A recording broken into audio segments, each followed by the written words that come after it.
റഷീസ് കിച്ചണിലേക്ക് എല്ലാവർക്കും സ്വാഗതം.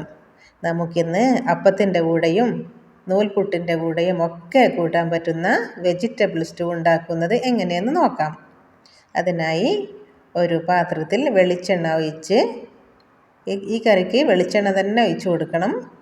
അതിലേക്ക് പട്ട, കറാമ്പ്, ഏലക്കായ, കുരുമുളക് ഇവയൊക്കെ ചേർത്ത് പൊട്ടി വരുന്ന സമയത്ത് പച്ചമുളക്, ഇഞ്ചി, വെളുത്തുള്ളി, ഉള്ളി എല്ലാം കൂടി നല്ല മൂത്ത മണം വരുന്ന സമയത്ത് ഇതിലേക്ക് അരിഞ്ഞു വെച്ച പച്ചക്കറിയും കൂടി ചേർത്ത് കൊടുക്കാം.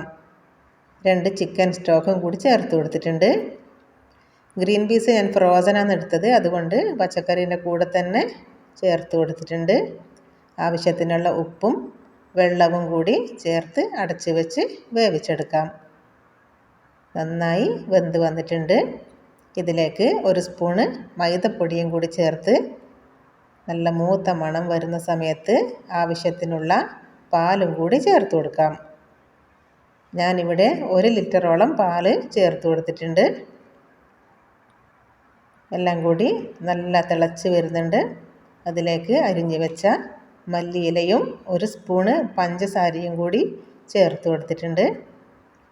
കറി അധികം കുറുകുന്നതിന് മുന്നേ തന്നെ ഓഫാക്കണം. ഇതിലേക്ക് കുറച്ച് നെയ്യിൽ അണ്ടിപ്പരിപ്പ് കാച്ചി ഒഴിക്കുന്നുണ്ട്. അത് നല്ലൊരു മണം കിട്ടും. നിർബന്ധമൊന്നുമില്ല, ആവശ്യമുണ്ടെങ്കിൽ മാത്രം ഒഴിച്ചു കൊടുത്താൽ മതി. ഇപ്പം തന്നെ നല്ല ഒരു മണം വരുന്നുണ്ട്. നല്ല രുചികരമായ സ്റ്റൂ ഇവിടെ റെഡി ആയിട്ടുണ്ട്.